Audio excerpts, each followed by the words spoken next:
सुरक्षा नियमों के पालन न होने की वजह से इतने बड़े लोगों की जान चली गई।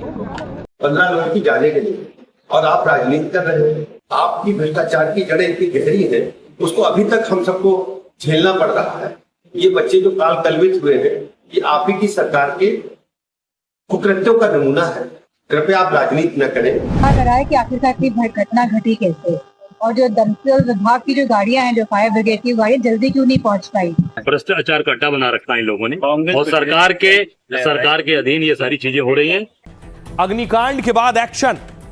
आपको यूपी लिए चलता हूं। उत्तर प्रदेश में कोचिंग में आग लगी थी, 15 बच्चों की मौत हुई। किसी की दम घुटने से मौत हुई, किसी की जल जाने से मौत हुई। अगली तस्वीर देखिए। उसके बाद उनकी गिरफ्तारी हुई, एक्शन शुरू हुआ। जो आरोपी हैं, जो कोचिंग के मालिक थे, इस बिल्डिंग, इस इमारत के मालिक थे, जिनकी लापरवाही की वजह से यह आग लगी और आग ने 15 जानें ले ली।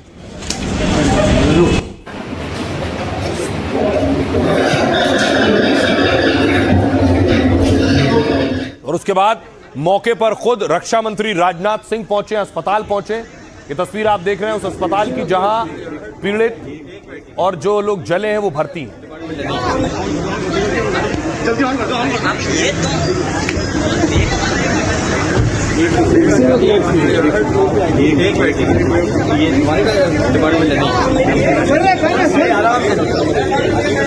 भैया लौट के आइएगा भैया।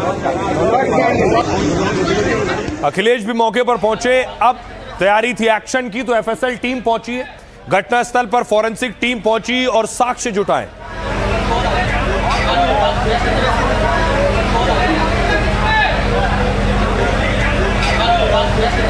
और बाकायदा सरकार ने, शासन ने एसआईटी बनाई है, स्पेशल इन्वेस्टिगेशन टीम, वो भी मौके पर पहुंची है जिस कोचिंग में आग लगी।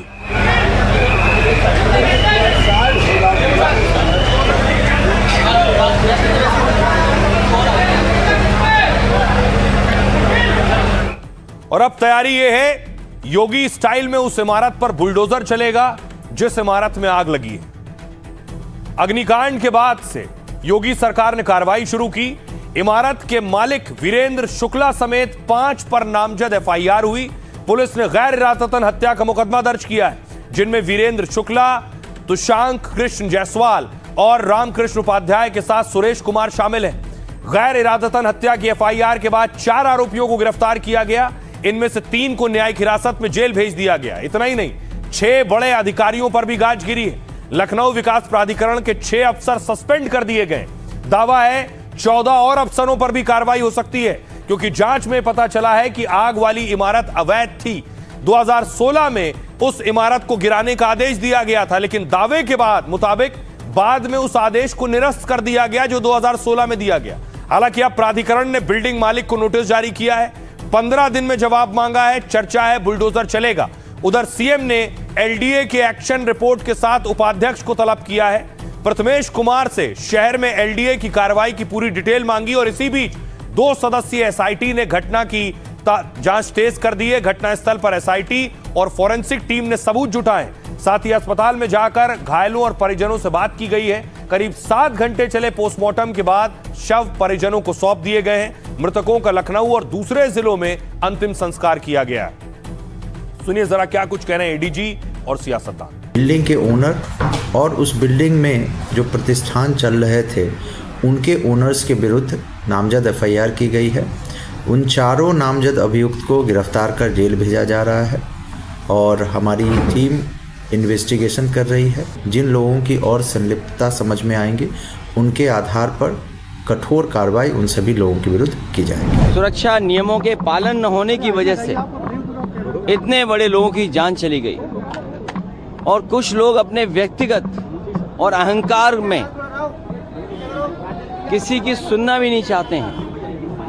और सच्चाई तो यह है कि जो परिवार वाले होते हैं वो अपने परिवार के सदस्यों के खोने का दुख समझते हैं। जो दुर्घटना है अग्निकांड बहुत ही दुखद है।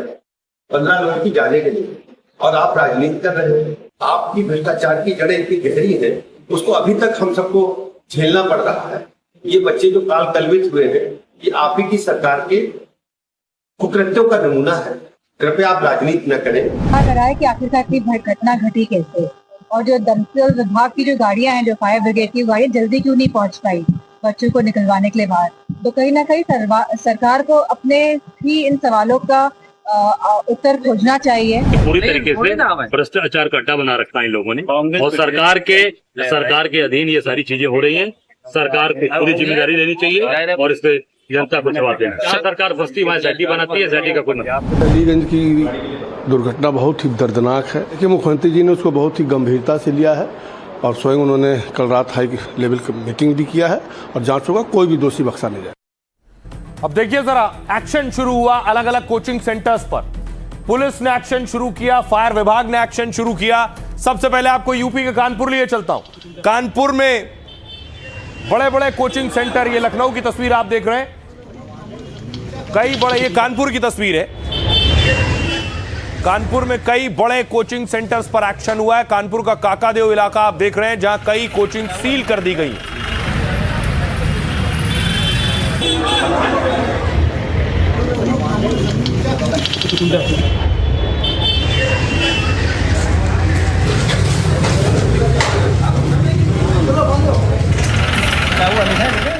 कानपुर के अलावा अब आपको लिए चलता हूं गाजियाबाद। गाजियाबाद में भी कोचिंग सेंटर में पुलिस ने दबिश दी। पुलिस पहुंची है और वहां जाकर पुलिस ने एक एक चीज जांची है कि आग लगने पर क्या इंतजाम है कोचिंग में।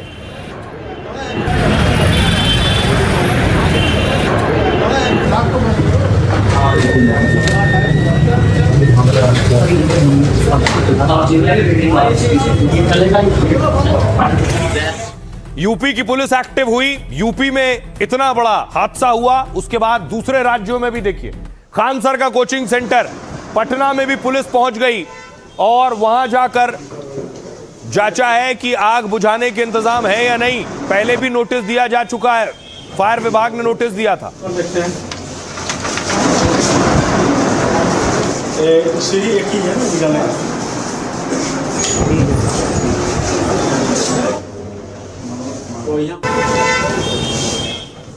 न सिर्फ बिहार, आपको पटना के बाद लिए चलता हूं राजस्थान।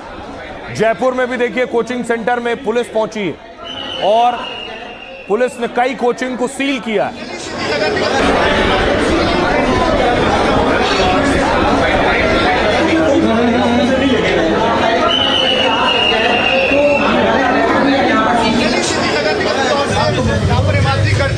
और उसके बाद देखिए पुलिस वाले बाकायदा कोचिंग में जाकर समझा रहे हैं आग लगने की स्थिति में क्या करना है। हॉस्पिटल में जा रहे हैं, स्कूल में जा रहे हैं, हर जगह पर आग लगने की कंडीशन में कभी भी बिल्डिंग के अंदर नहीं भागना है, हमेशा बिल्डिंग के बाहर कोशिश करें।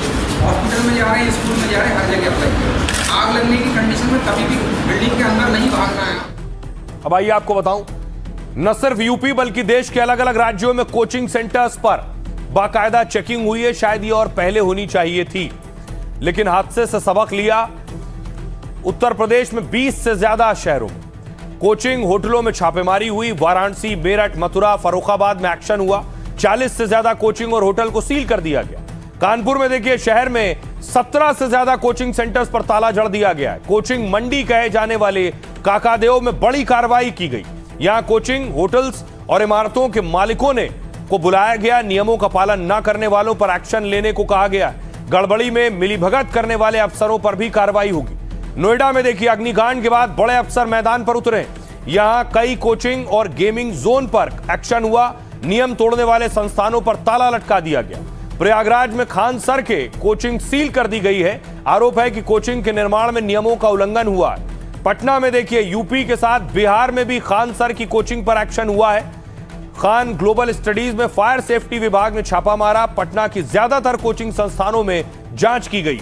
जयपुर में, राजधानी जयपुर में कोचिंग में पड़ताल हुई है। फायर सेफ्टी की जांच की गई और कई संस्थानों को सील किया गया है। सुनिए जरा क्या कुछ कह रहे हैं अधिकारी और छात्र क्या कह रहे हैं। कोचिंग चूँकि ये मानक पूरा नहीं कर रहा है, सामुदायिक सुविधा भूपयोग में स्वीकृत नहीं है, इसके कोई भी मानक सामुदायिक सुविधा भूपयोग के अंतर्गत नहीं है, इस वजह से इसको सील किया जा रहा है। और इससे पूर्व हमने 3 कोचिंग संस्थान सील किए हैं, सुपर क्लाइमैक्स, टारगेट ऑन और एग्जाम। सेफ्टी को तो लेकर डर लगता है क्योंकि इन लोगों का एग्जिट एक ही होता है, एंट्री भी एक ही होता है और सेफ्टी प्रोटेक्शन भी प्रोटोकॉल भी ये लोग फॉलो नहीं करते और यहाँ जब जो रेंट वगैरह मिलता है ना, तो पहले तो बहुत प्राइस हाई है और ये लोग प्रोटोकॉल फॉलो नहीं करते, जितना सेफ्टी रहना चाहिए उतना नहीं रहता है। बेसमेंट में जब से गवर्नमेंट का ऑर्डर है वो बंद कर दिया गया है। बेसमेंट पहले चलती थी, पहले उसको स्टोरेज बना के रखा था, बट उसको भी उन्हें अब ब्लॉक कर दिया है। सुरक्षित वातावरण है, जैसे कि आप देखेंगे तो रूम्स में भी फायर एक्सटिंग्विशर्स लगे हुए हैं, जैसे कि अगर कोई भी स्टीम वो डिटेक्ट करेंगे तो फिर पानी चालू हो जाएगा। एक्सटिंग्विशर्स है स्टेयर के साइड। पहले तो यहाँ पे जितने घर बने हैं ये आवासीय ही रहे हैं, और फिर धीमे धीमे जैसे रोजगार बढ़ता रहा है तो यहाँ पे लोगों ने कमर्शियल एक्टिविटीज करना चालू कर दी है। जब स्पेस होएगी, मानकों के आधार पे अगर बिल्डिंग बनेगी तभी तो बच्चा या कोई इंसान निकल पाएगा। यहाँ वैसे आवासीय के बीच में नहीं होना चाहिए था और कोई दूसरा रास्ता नहीं था, ये गलत बात है। दूसरा रास्ता जरूर होना चाहिए एग्जिट के लिए उस मानक में। से बहुत कोचिंग सेंटर चल रहे हैं जिन पर इस तरीके की कार्रवाई होनी चाहिए। एक बच्चे की जान कीमत क्या 5 लाख रुपए है। जिनके परिवार के बच्चे मर गए हैं उनको क्या भरपाई करी जा सकती है? इस तरीके के जो मकान मालिक हैं इनके ऊपर घोर कठिन से कठिन कार्रवाई होनी चाहिए। बनी है छोटी जगह, सकरी जगह में कोचिंग है, निकासी का एक रास्ता है, बच्चे फंस गए अंदर। अब बड़ी बात यह है, कोचिंग पर छापे हो रहे हैं, रेड हो रहे हैं, एक्शन हो रहे हैं, लेकिन एक लापरवाही ने 15 जिंदगियां खत्म कर दी। कोचिंग के अंदर की आपको तस्वीरें उस बिल्डिंग के अंदर की ये आप देख रहे हैं जिसमें आग लगी थी, क्योंकि अंदर न सिर्फ कोचिंग थी, कई और स्टोर्स भी थे अंदर। लेकिन जिन मां बाप ने अपने बच्चों को खो दिया उनके आंसू रुकने का नाम नहीं ले रहे। परिवार वालों का रो रो कर बुरा हाल है, बेसुध है परिवार।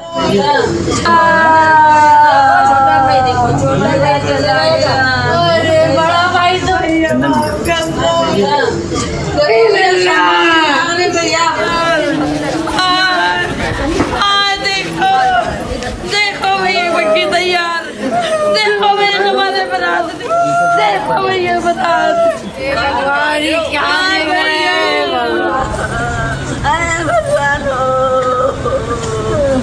बच्चा। तस्वीरें वाकई हृदय विदारक हैं। कहीं चिताएं जल रही थीं, कहीं सुपुर्द खाक किया जा रहा था छात्रों को। ये वो तस्वीरें आप देख रहे हैं।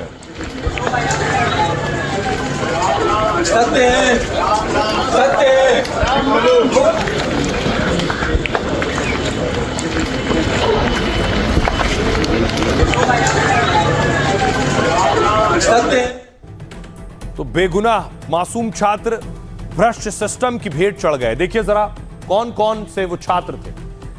आदित्य श्रीवास्तव, उम्र सिर्फ 24 साल थी, उत्तर प्रदेश के सीतापुर के रहने वाले थे। शहजान सिद्दीकी 18 साल की उम्र थी, लखनऊ के रहने वाले थे। अनामिका सामंता 30 साल की उम्र, कोलकाता की रहने वाली थी। अनुषा राय 24 साल की उम्र थी, लखनऊ की रहने वाली थी।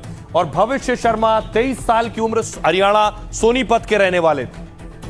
सौमल्या बेरा 24 साल के थे, बंगाल के साउथ 24 परगना से। संयम विज 28 साल की उम्र थी, कानपुर के रहने वाले थे।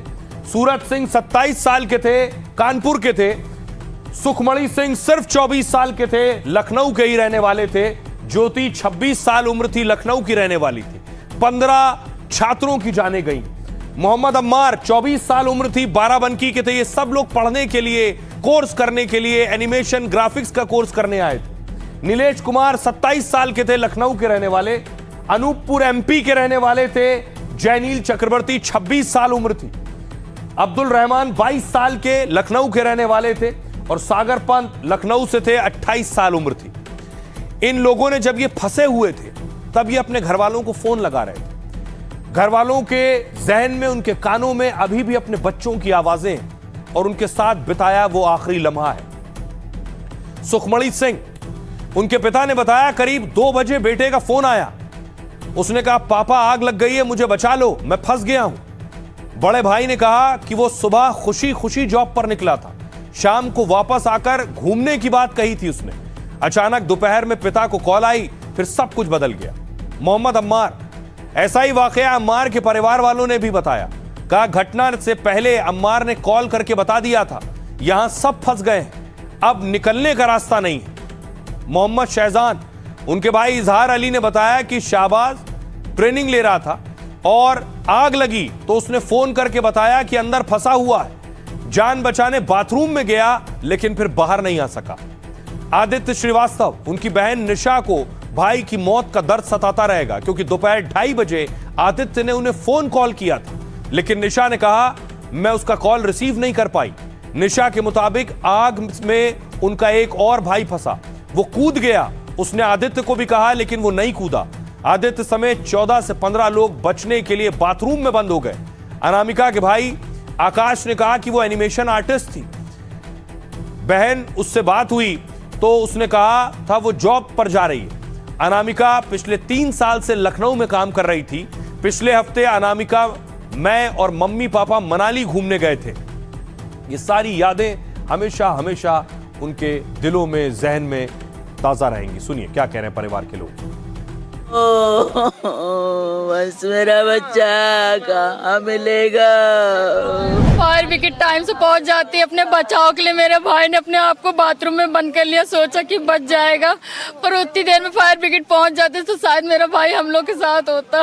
वहाँ लोग वीडियो बना रहे हैं बचाव के लिए, बच्चे भाग रहे हैं, कूद रहे हैं, पर लोग दूर से देख रहे हैं। बात से कोई ये नहीं कहा कि हम कोई बचा ले। उसने बस मुझे फोन किया था, बस पापा मुझे बचा लीजिए, आग लगी। उसके बाद उसका फोन कट गया, या मुझे लगता है कि उसको ब्रीथिंग प्रॉब्लम होने लग गई या कुछ हो गया ऐसा कुछ, कि उसके बाद हम उसको कॉल करते रहे, उसने फ़ोन नहीं पिक किया।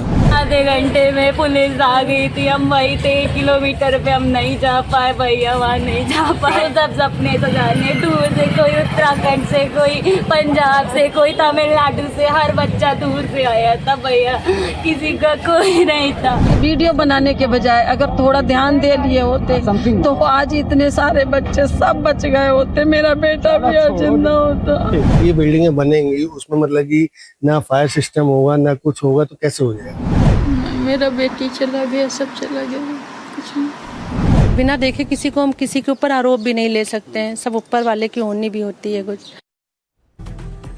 अब आपको लिए चलता हूं उस जगह पर जिस इमारत में आग लगी थी। हमारे सहयोगी अजय दुबे उस इमारत में पहुंचे, उनकी रिपोर्ट है, जरा अजय की रिपोर्ट देखिए। और सीधे अब उस फ्लोर की तस्वीर हम आपको दिखाएंगे जहां पर सबसे ज्यादा डेड बॉडीज मिली है। जिस जगह से ये डेड बॉडीज मिली है और इन डेड बॉडीज के पीछे ये वो दरवाजा है जो दरवाजा खुला नहीं था और ना खुलने के चलते तमाम डेड बॉडीज थी मिली थी। अंदर की तस्वीरें देखिए, ये गड्ढा खुला हुआ है और इसी गड्ढे से डेड बॉडीज को निकाला गया था। ये वो कंप्यूटर सेंटर है जहां पर डेड बॉडीज मिली थी, अंदर की तरफ आग नहीं थी। ये एक्सक्लूसिव तस्वीरें हैं, ये तस्वीरें हम आपको दिखा रहे हैं जहां पर ये डेड बॉडीज मिली थी। एक्सक्लूसिव तस्वीरें हम दिखा रहे हैं अंदर की तमाम। देखिए अंदर आग के बाद किस तरीके से सब कुछ बिखरा हुआ है, अंदर का असर हम आपको दिखा रहे हैं, अंदर क्या कुछ हुआ था। इसी के बाथरूम में यहाँ पर तमाम चीज़ें बिखरी हुई दिखाई दी थी। तो देखिए ये वो तस्वीरें हैं, यहाँ तक की एक्सक्लूसिव तस्वीरें हम आपको दिखा रहे हैं। तो आग के अंदर देखिए कैसे यहाँ पर सब कुछ जला बिखरा है। इस कोने से बच्चे कूदते हुए दिखाई दिए थे, ये जो कोना है इसी कोने से तार को पकड़कर बच्चे कूदते हुए दिखाई दिए थे। और ये वो पूरा घटनाक्रम आपको एक्सक्लूसिव तस्वीरें हम दिखा रहे हैं।